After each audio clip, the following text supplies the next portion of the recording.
Ignition sequence start. 6, 5, 4, 3, 2, 1, 0.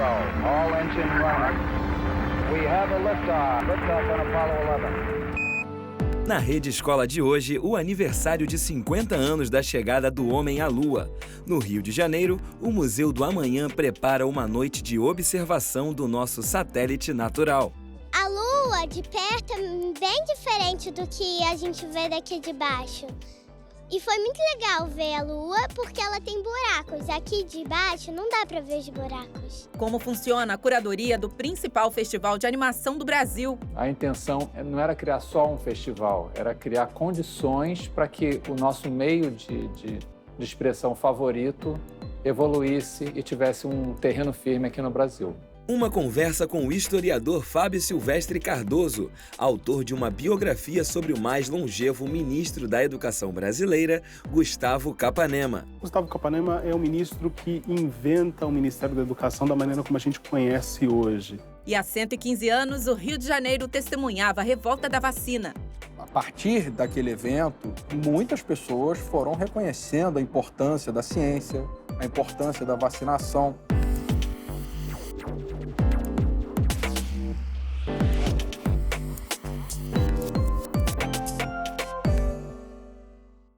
A gente começa a Rede Escola de hoje relembrando uma data marcante na história da humanidade.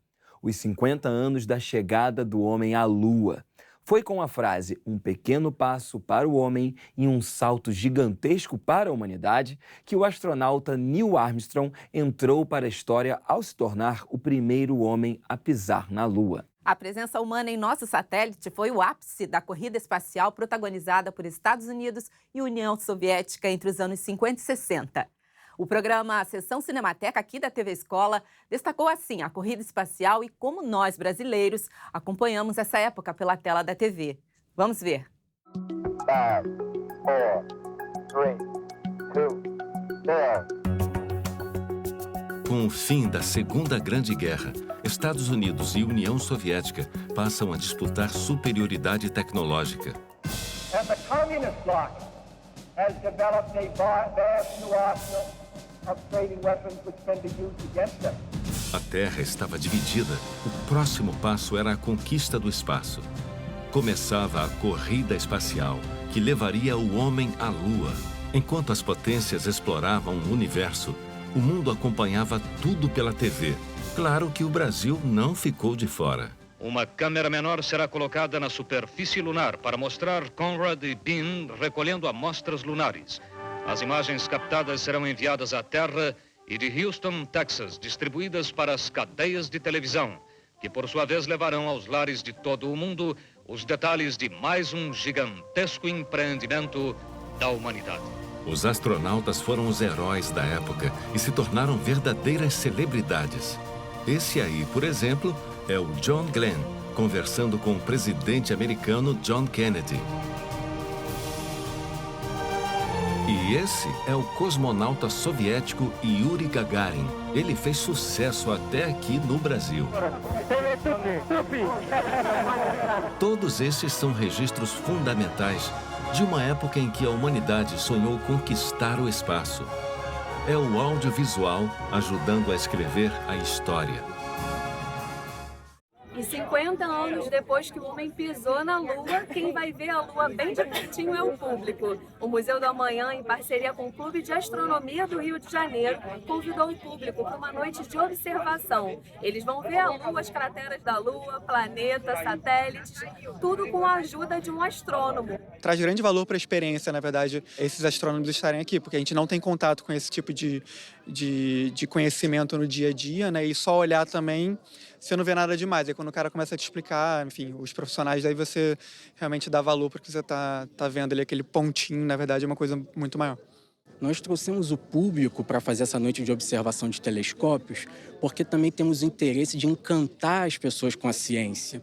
E eu acredito que atividades como essa tirem elas da sua rotina e, vamos dizer assim, abram as janelas para o universo, né? As pessoas deixam de viver na sua rotina, de se perceber moradores de uma casa e de uma cidade e passam a se perceber como habitantes de um planeta. que faz parte de um sistema solar dentro de uma galáxia que é só uma entre bilhões de galáxias. Os telescópios ficaram posicionados no pier do Museu do Amanhã, que programou 2 noites de observação do céu, uma no dia 13 e a outra no dia 20 de julho, exatamente a data em que os astronautas Neil Armstrong e Buzz Aldrin pisaram pela primeira vez na superfície da Lua. Foi um momento ímpar, né, na conquista da ciência, né? A importância não é só científica para a humanidade, como também ela deixou um legado, né, enorme.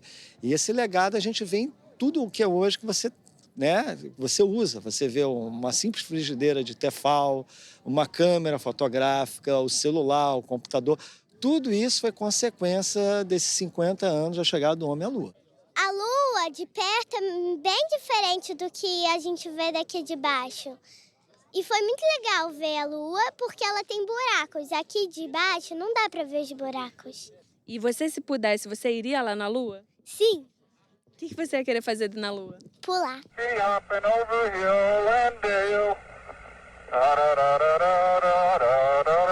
Os astronautas que pousaram na Lua em 69 disseram que a maior descoberta deles, na verdade, não foi a Lua, mas foi a própria Terra vista de fora, né? Esse retrato finito do planeta foi muito importante para nós despertarmos uma certa consciência da finitude do nosso planeta.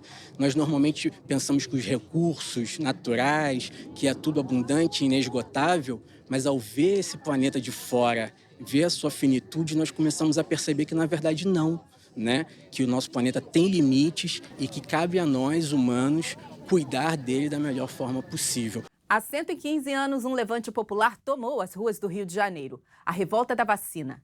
Bondes tombados, barricadas, trilhos arrancados, calçadas destruídas. A então capital do Brasil viveu 8 dias de caos em novembro de 1904. Quem conta essa história é a repórter Emi Lobo. O estopim para o começo da revolta da vacina foi a campanha de saneamento proposta pelo sanitarista Oswaldo Cruz, em especial a vacina compulsória contra a varíola.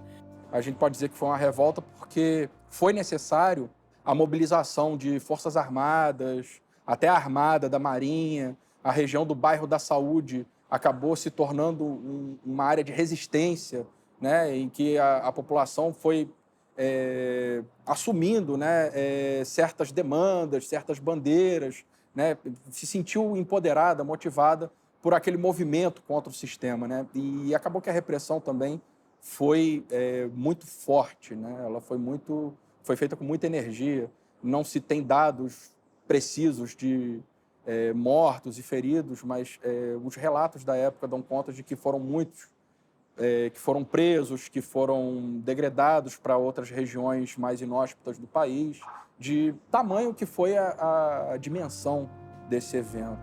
Mas outros fatores, como as reformas urbanas do prefeito Pereira Passos, também contribuíram para a insatisfação popular com as últimas decisões da recente instaurada República. Os procedimentos do governo, de fato, foram decisivos para a revolta, porque a reforma da cidade do Rio de Janeiro, ela implicava uma série de remoções. Passava por você alargar avenidas e acabar com cortiços, com habitações coletivas que tinham tomado conta da região central da cidade. Isso foi um dos elementos que causaram bastante insatisfação. E essas campanhas sanitárias, elas acabavam servindo também como forma de legitimar, né, essas ações do Estado. Nessa época, as campanhas sanitárias focavam em 3 doenças: a peste bubônica, febre amarela e a varíola. Oswaldo Cruz identificou a importância de combater os vetores, ratos, mosquitos, e no caso da varíola, em que os transmissores eram os próprios humanos, o método mais eficaz seria a vacinação para promover a imunização. A vacina ela é muito viscosa, especificamente a vacina da varíola, então ela precisava ser aplicada por um instrumento, na época eles chamavam de lanceta, que implicava em fazer um corte, né, em alguma parte do corpo da pessoa e aquilo ali ser introduzido, né, seja no braço, seja na coxa, e aquilo ali se manifestava localmente. Então, quer dizer, provocava também uma reação bastante desagradável. E não existia uma compreensão pública de que aquilo ali era o efeito da imunização. Após as manifestações populares, o governo revogou a lei que promovia a vacinação compulsória, mas a imunização da população continuou de forma menos invasiva. A partir daquele evento, novas ações, né, de engajamento social em relação às questões relacionadas à saúde pública foram sendo realizadas e muitas pessoas foram reconhecendo a importância da ciência, a importância da vacinação, tanto que ao longo dos anos 50, 60, 70, a população, de modo geral, né, ela passou a se incorporar voluntariamente às campanhas de imunização que sempre foram promovidas pelo Estado aqui no Brasil.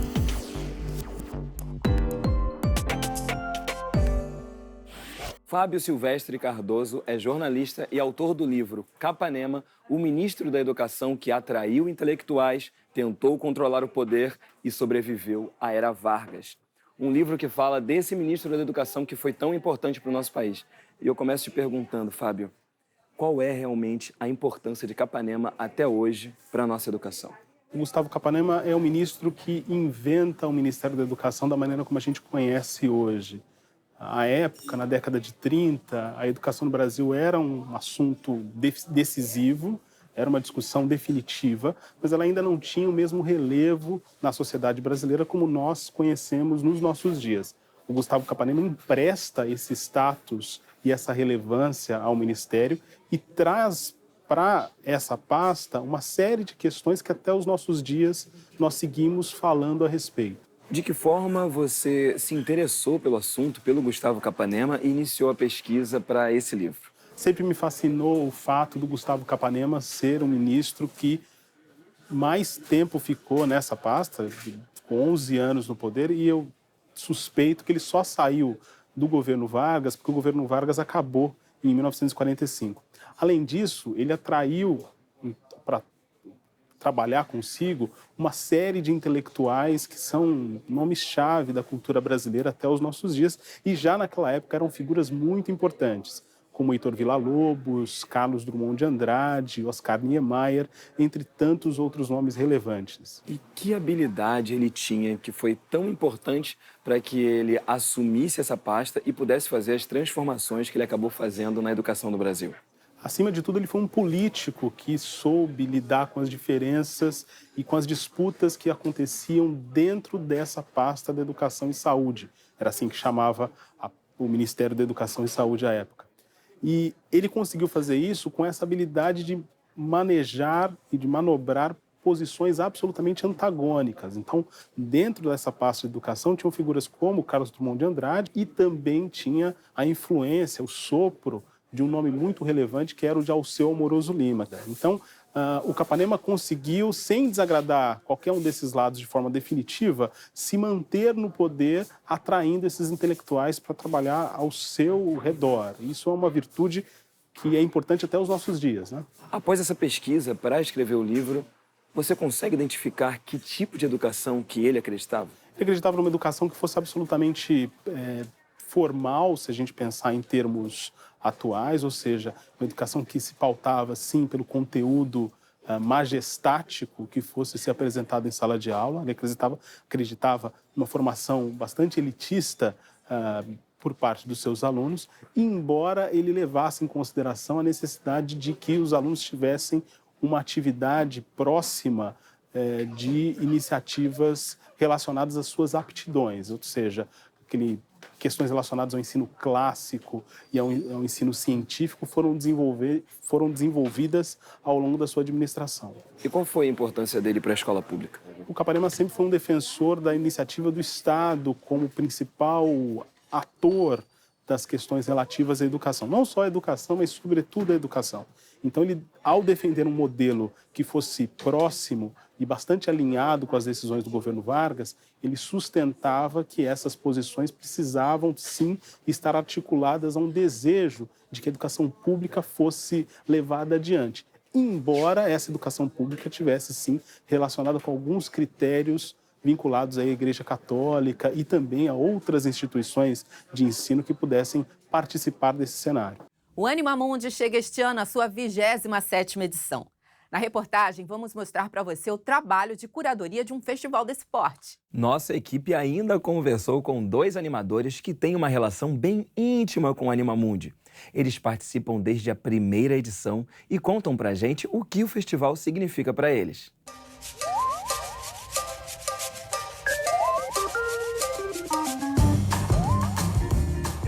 Nós somos, assim, um grupo que se reuniu pelo amor à animação, né? Era todo mundo da mesma idade. E criamos, então, esse festival. A intenção não era criar só um festival, era criar condições para que o nosso meio de expressão favorito evoluísse e tivesse um terreno firme aqui no Brasil. Marcos Magalhães e os amigos César Coelho, Aida Queiroz e Leia Zaguri fazem a curadoria do Animamundi. Dividem a missão de mantê-lo bem vivo.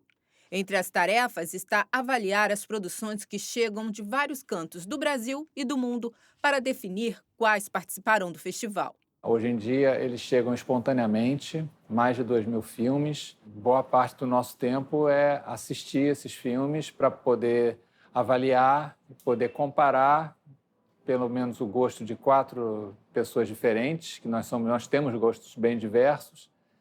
E isso aí é um reflexo do que seria a opinião de um público, né? E a gente discute bastante e classifica, né? Tem um sistema de notas que a gente, então, tira essa programação final.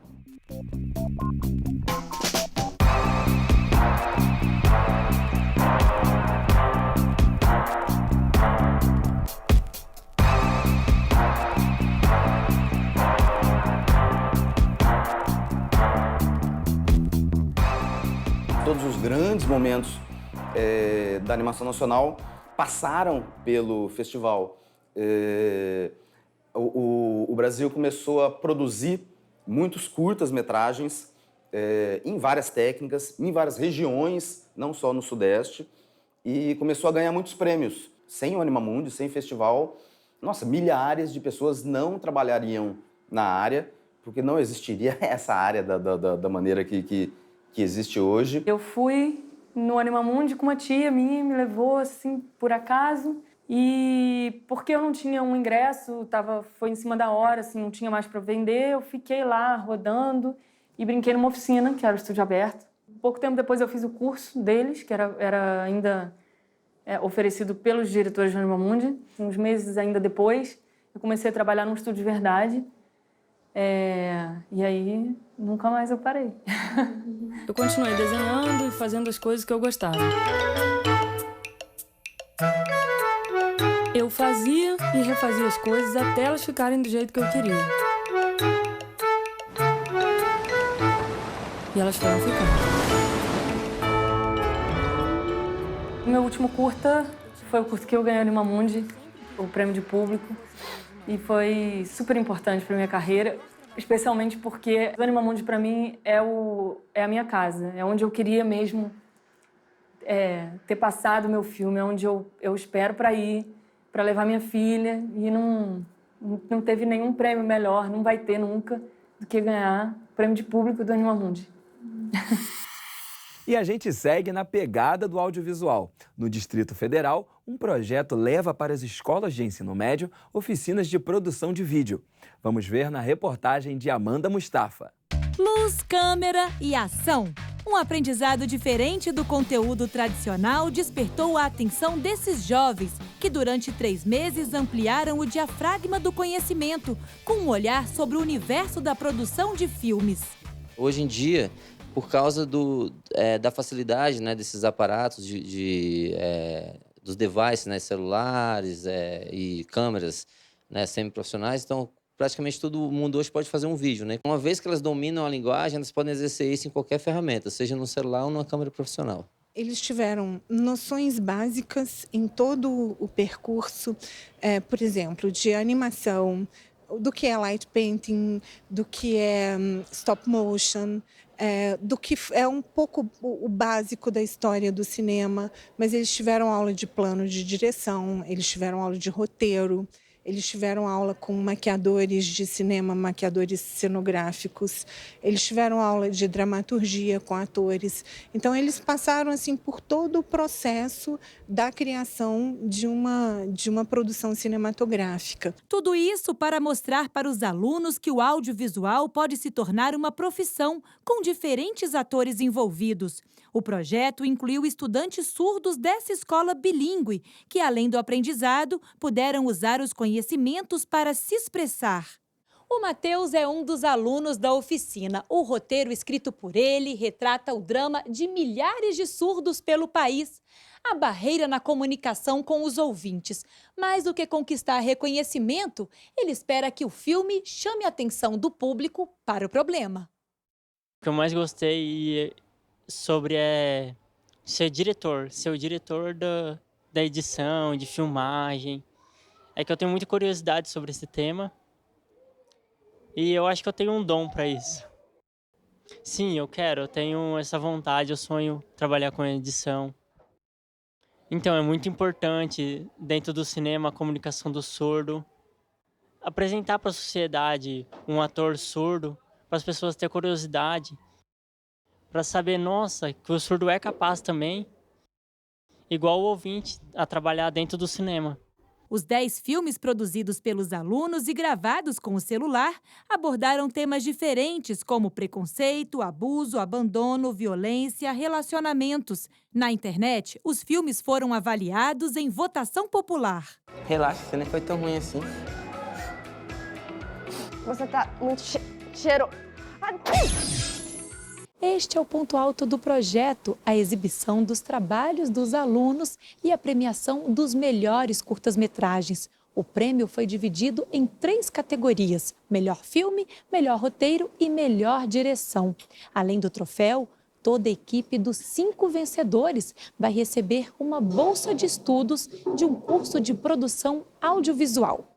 Gabriele, e aí me conta a emoção de ganhar esse prêmio? Eu estou muito feliz com esse prêmio, porque eu participei. Eu estou mais feliz ainda por ter participado do projeto, de ter ganhado um prêmio, de ser reconhecida pelo meu curta. E foi muito legal trabalhar como atriz nesse curta. Foi muito divertido. Ver que meu curta foi valorizado pelo público. Está sendo... Eu não consigo expressar em palavras como eu estou feliz. A gente vai no cinema ver um filme, só vê por ver. E depois que a gente vê como é por trás das câmeras, então é super, assim, gratificante mesmo. Reconhecimento que também vai beneficiar as escolas dos alunos premiados, que irão receber equipamento de filmagem e ilha de edição, para que sigam criando e aprendendo cada vez mais. Ponto final na revista de hoje. Para ver ou rever o nosso programa, fique ligado nos horários e dias de exibição. Tem Rede Escola toda sexta-feira às 19 horas, aos sábados às 16 horas, aos domingos ao meio-dia e às segundas-feiras ao 12h30. Fique atento também ao nosso site, o tvescola.org.br. E quem vive no Rio, Grande Rio ou em Niterói, fique ligado na Multirio, canal 26 da NET. Um beijo, tchau, gente. Até a próxima, a gente se vê.